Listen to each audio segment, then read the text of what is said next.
Hey guys, welcome and welcome back to my channel. I hope कि आप सभी लोग अच्छे होंगे और अपनी प्रेगनेंसी को एंजॉय कर रहे होंगे। बहुत बार ऐसा होता है जब हम डॉक्टर के पास अल्ट्रासाउंड कराने के लिए जाते हैं और डॉक्टर हमको बोलती हैं कि आपके बेबी की ग्रोथ अच्छी नहीं हो रही है, आपका बेबी जो आपके मंथ्स के हिसाब से डेवलप नहीं हो पा रहा है, बेबी कमज़ोर है।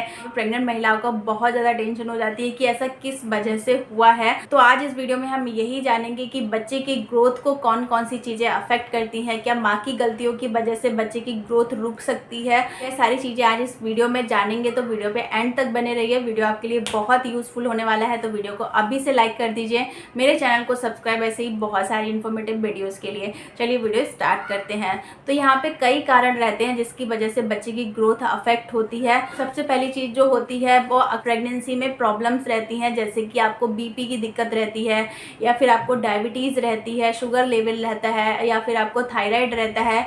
ये सारी चीज़ें जो होती हैं हमारे बच्चे की ग्रोथ को बहुत अफेक्ट करती हैं। जब भी बीपी हाई या लो होता है एक प्रेग्नेंट महिला को, तो उसके लिए बहुत सारी चीज़ें रिस्ट्रिक्टेड हो जाती हैं कि आपको ये नहीं खाना है, आपको वो नहीं खाना है।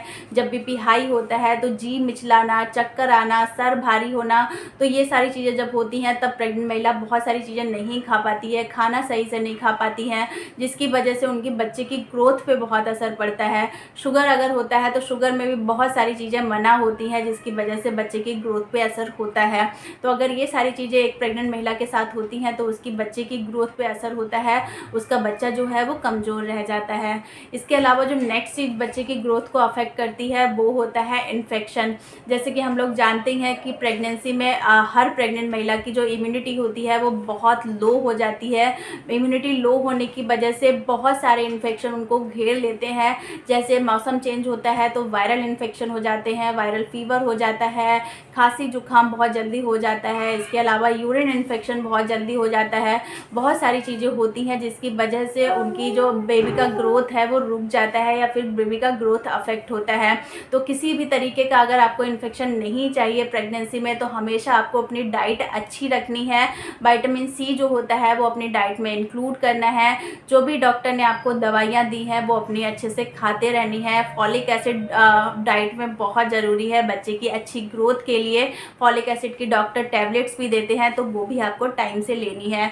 तो ध्यान रखना है हाइजीन का। अगर आपके पास हाइजीन मेंटेन रहेगा तो आपको इन्फेक्शन नहीं घेरेंगे। नेक्स्ट चीज़ जो आपके बच्चे की ग्रोथ को अफेक्ट करती है वो होती है अनीमिया। बहुत सारे लोग प्रेगनेंसी में एनेमिक होते हैं, बहुत सारे लोगों में ब्लड की कमी होती है, जिसकी वजह से उनके बच्चे की ग्रोथ अफेक्ट होती है। यहाँ पे ब्लड की कमी को पूरा करने के लिए आप जो ब्लड को बढ़ाने वाली चीज़ें हैं वो खाते रहिए। इसके अलावा डॉक्टर आपको आयरन की जो टैबलेट देते हैं वो भी अपनी टाइम से लीजिए। इसके अलावा आप नींबू पानी हमेशा पीते रहिए प्रेगनेंसी के दौरान। ये आपके बच्चे की ग्रोथ को भी अच्छा करेगा और आपकी जो एनीमिया की प्रॉब्लम है उसको भी दूर करेगा। नेक्स्ट चीज़ आपको यहाँ पे जो अफेक्ट कर सकती है वो होता है, बहुत सारी लेडीज़ प्रेगनेंसी के दौरान भी स्मोक करती हैं, ड्रिंक करती हैं, या फिर ऐसी चीज़ें खाती है जिससे उनकी बच्चे की ग्रोथ पे असर होता है। तो इस टाइम पे आपको ना तो कैफीन वाली बहुत सारी चीज़ें खानी है, जैसे कि चाय कॉफ़ी जो अगर लेती हैं तो उसको भी कम कर दीजिए, या फिर आप जो स्मोक वगैरह करती हैं तो प्रेगनेंसी में 9 मंथ के लिए बिल्कुल ही छोड़ दीजिए, बिल्कुल भी मत करिए। ये बच्चे की ग्रोथ पे बहुत असर डालती हैं। इसके अलावा जो फर्स्ट टाइम मदर्स होती हैं उनसे बहुत सारी डेली रूटीन में गलतियाँ होती हैं, जैसे उठने बैठने में गलती होती है, सोने में गलती होती है। तो यहाँ पे आपको अपने उठने बैठने और सोने का भी बहुत ध्यान रखना है। हमेशा अपने हाथों के सपोर्ट से ही उठें और हाथों के सपोर्ट से ही बैठे, कभी भी अचानक से नहीं उठें, अचानक से नहीं बैठे, और बहुत देर तक एक जगह पे खड़े या फिर एक जगह पे बैठ ही ना रहें। इसके अलावा हमेशा आपको पीछे झुक के किसी भी पिलो या दीवार की सपोर्ट लेकर ही बैठना है, बहुत ज़्यादा आगे झुक के ना बैठें जिससे कि बच्चे की ग्रोथ पे असर हो या फिर बच्चे पे दबाव पड़े। नेक्स्ट चीज़ आपको ध्यान रखनी है, अपनी सोने की पोजीशन हमेशा लेफ्ट करवट से ही सोएं, और ऐसे सोए कि बच्चे के ऊपर दबाव नहीं पड़े। आप पिलोज का भी सपोर्ट ले सकती हैं सोने के टाइम पे।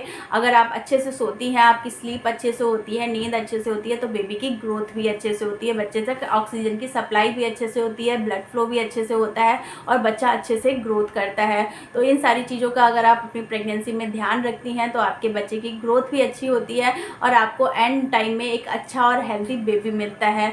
तो आई होप कि वीडियो आपके लिए यूज़फुल रहा होगा। वीडियो यूज़फुल लगा हो तो प्लीज़ वीडियो को लाइक ज़रूर करें, मेरे चैनल को सब्सक्राइब, ऐसी बहुत सारी इन्फॉर्मेटिव वीडियोज़ के लिए। Thank you so much for watching. Thank you.